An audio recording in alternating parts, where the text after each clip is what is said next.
It's like this desperate feeling that I tried to escape. This heartbreak over a place that's so different. Now it doesn't feel like the same place.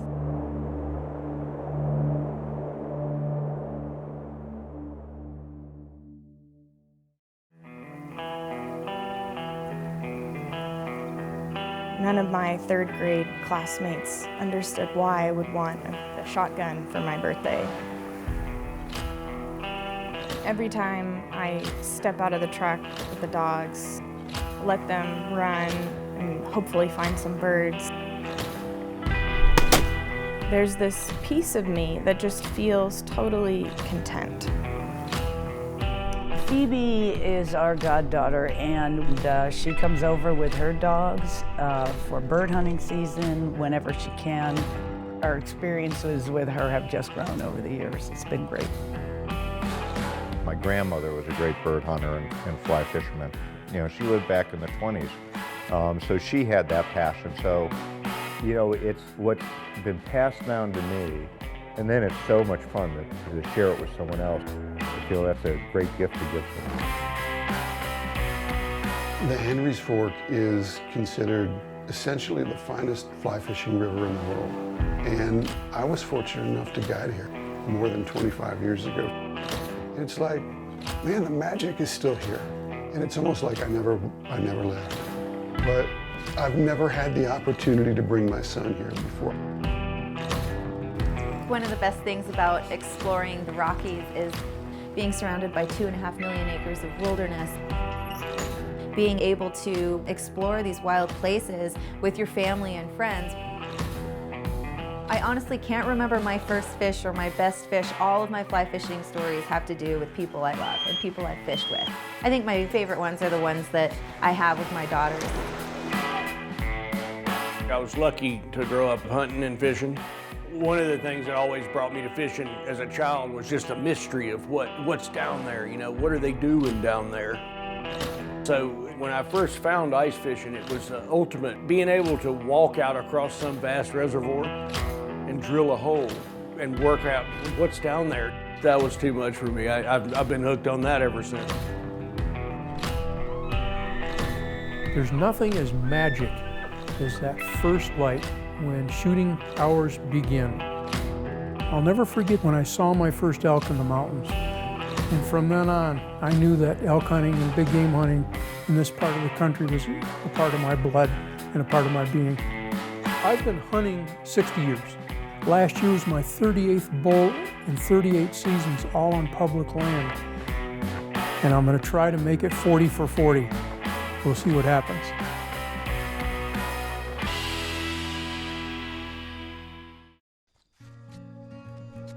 I think that one of the greatest successes of American democracy, or our democratic republic, has been the sustainability of our fish and wildlife, and the fact that people actually do fish and hunt and eat from the landscape here.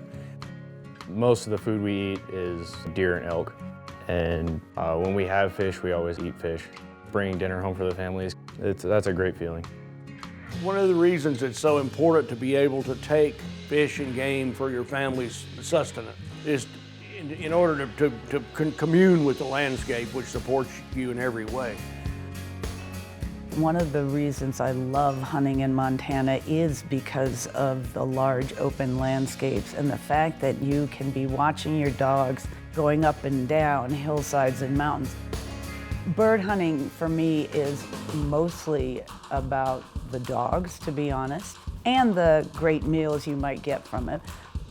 You know, the dogs are covering maybe 18 miles in a good 3-hour hunt. With the pointing dogs, they want to cover the landscape and find these birds.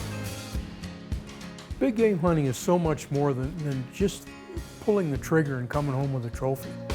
I mean, you come home with meat, and I enjoy wild meat, but it also is, you know, the experience that it offers. The whole total experience of being out there, you kind of get a chance to decompress, and you come home refreshed. It's just a wonderful experience. I think it's hard not to be happy when you're walking across these beautiful landscapes with the dogs, and that's something that's been kind of like my outdoor therapy. I've fished the Henry's Fork so much and so often for so many years now. And the cool thing that I can do now is to see all these things through Kian's eyes as he's experiencing them for the first time. This is an amazing trip and such a beautiful place. I see rising trout, like salmon flies, mayflies, stoneflies, caddis, a whole bunch of different kinds. Out of nowhere, like, okay, there's this fish, and he sets the hook and he lights up and he's radiant. And what do? You give thanks. My oldest daughter, Ella, gets stronger on the sticks every single time we get out. And Delaney becomes a better angler every time we go out. It's never a dull moment. It's always something going on. One thing about fishing with my daughters is they're teenagers now. And so it's all about having a good time and enjoying being out there together. And it's a great way to spend your life. The one thing I think I've been successful at as a father is to pass on the enthusiasms and the real passions that I've had. And somehow my children were able to pick up on that and run with it. I go hunting with my dad and my brother. We hunt a lot, and we go ice fishing when it's winter, and when it's cold, I think that's one of my favorite experiences. There's a continuity that human beings have always had in the past, where families passed along special places, where families were able to share the important things with their children and with their grandchildren. And that's never really been in doubt before. Yet anybody who's aware can look at these incredible landscapes and say, man, there's something wrong here.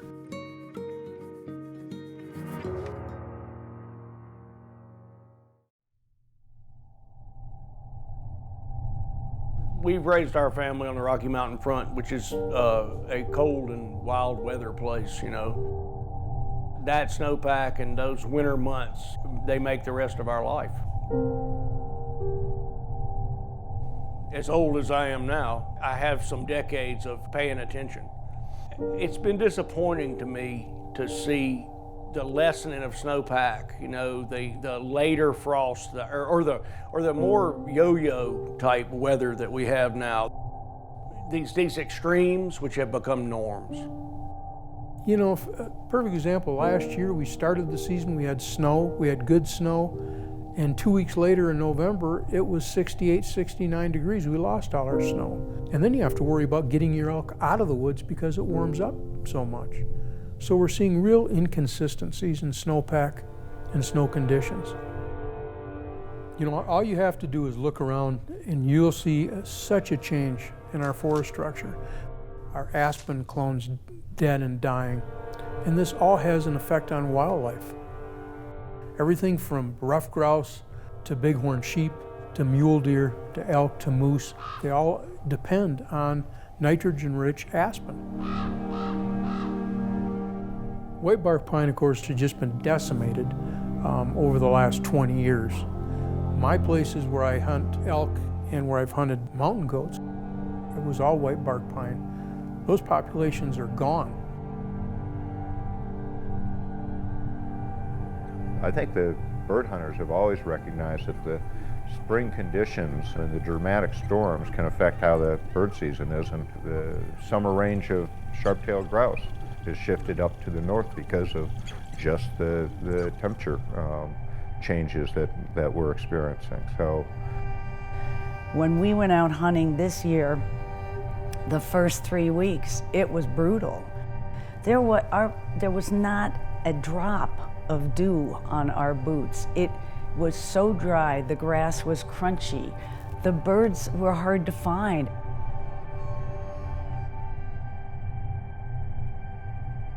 It wasn't that we didn't have enough rain. We had nothing until the fall. It just turned dry, and it was a fire hazard constantly. It was in the 90s in mid-September, and the dogs were hot, and we weren't happy either. It was miserable. I don't know how many hundreds of fires there were in Montana, but I think they were counted in hundreds. It seemed like there was smoke all summer long. The smoke this summer was terrible. It's hard on everyone. It's hard on the dogs. It seems to be getting worse every year. A lot of public land closed down this year due to the fire risk. But it's sad to think that this is a trend that's continuing. Our rivers are too low, too dry, too hot for fish to thrive in the middle of the summer. Our glaciers have melted and are almost gone, and that's our water source. It's affecting our economy. It's affecting our families. I mean, it's affecting the future of my kids for sure. It's almost like this litany that goes season by season, because you start out here in the Rockies with, man, you know what, our snows are coming later than they used to. And then you move into, God, it's not as cold as it used to be. No wonder all those beetles are surviving and decimating our forests. Then as you get into spring, you're like, man, it's getting warmer way, way earlier. When that starts melting your snow and you're so dependent upon snow and so dependent on water storage up in the mountains, yeah, that is a bad thing. And so our runoff comes earlier. That means less water in the summertime, and warm water holds less oxygen. And it stresses the fish. And so not only is that bad for the fish, it's bad for the fishermen. They shut down rivers here in Montana. They shut down rivers all across the northern Rockies. That was unheard of 30 years ago, 40 years ago. There's no question in my mind that there are increasing changes on our landscapes and in our waters. There are just tons and tons of scientific organizations, National Academy of Sciences, NOAA, NASA, who look at this stuff day in and day out, and who do the hard work, who do the work based on science and facts and numbers, who tell us we're doing this to ourselves. People who say, well, I just don't believe in it. I don't believe in that science. It seems to me to be overly a luxury to be able to say you don't believe in science while benefiting in every way from all the other science. Sportsmen, hunters, and fishermen, I think we have to proceed as individuals to act upon the knowledge that we have and walk forward with the knowledge that we do own facts and we can act upon those. It makes me feel bad that people don't want to recognize that or show any sort of concern for the outdoors that, you know, is a pretty big deal in the United States. And, you know, it's pretty much cultural suicide, and we seem to be okay with that, and I'm not okay with that, and I think we need to work to change that.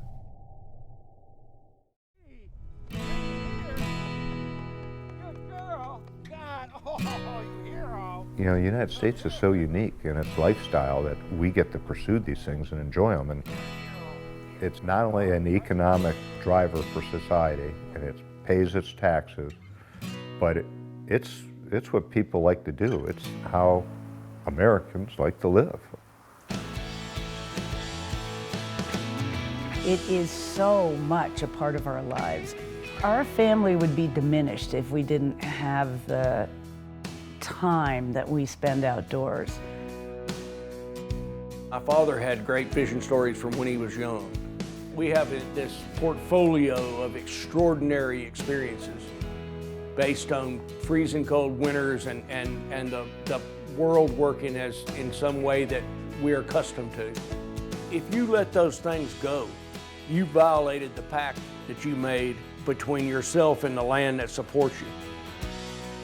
I think my experience as a hunter has only enhanced my commitment to protect the landscapes that I'm able to enjoy in hunting, but that are also important for our economy, whether it's agriculture, even forestry.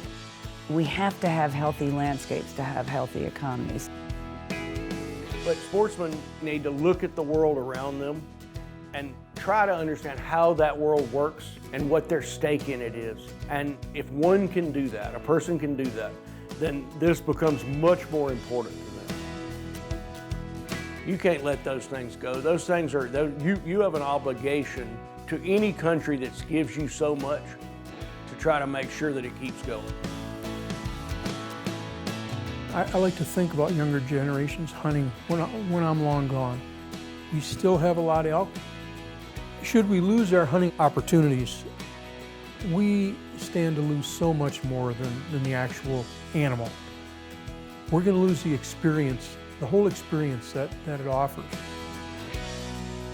Keeping that three-way bond between me, the dogs, and the land alive is absolutely worth fighting for. That's something that I never want to lose. That place is worth fighting for. And that's something I definitely try to drive home with my daughters is, we're very lucky and this is yours and it's yours to lose.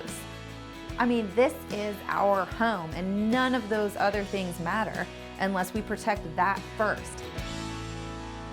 I've been disappointed that the science being in, the knowledge being acquired, that our species really has made a choice to take this path, this easier path, really. To do that is basically, it's to deny reality, and there's a serious penalty to be paid for that.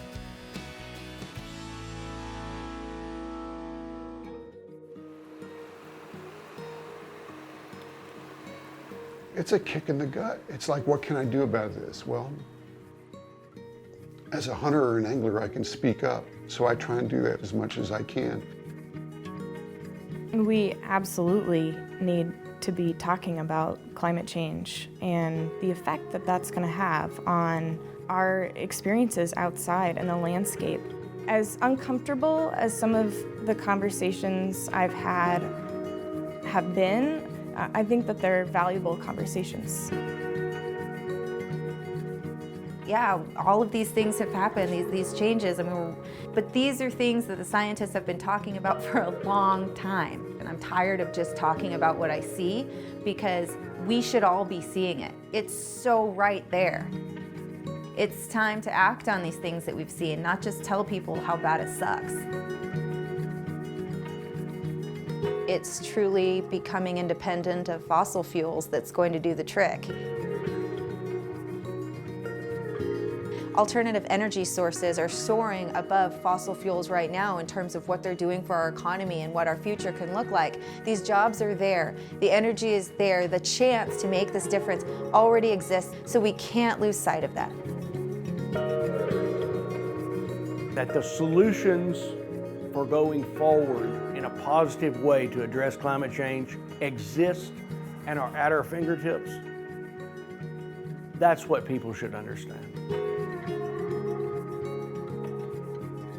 And we need to move forward in a positive way with clean energy, with solar and with wind and things like that, that don't contaminate our atmosphere with CO2. But what the United States is good about is figuring stuff out. If we can just accept that we need to slow down CO2 emissions and put that challenge out there, there's no better country to figure out how to do that than the United States. And why not? It's going to be easier to deal with it today than it is tomorrow. Why would you not want to be more efficient in your use of energy? It seems crazy not to. So even as we're doing all we can to, make our own carbon footprint smaller, it's not enough to make the difference that we need to make globally. And so the number one thing that we can do, and I really feel like we have to do, is contact your elected leadership. We have to have that political will. We have to let our voices be heard. Call up your congressmen, senators, and just voice your opinion. Say, I'm doing what I can, and I need you to be on board with this as well. And how we politicize something as clear as climate science may be one of the bars which we use to say how successful our society and our civilization is going to be.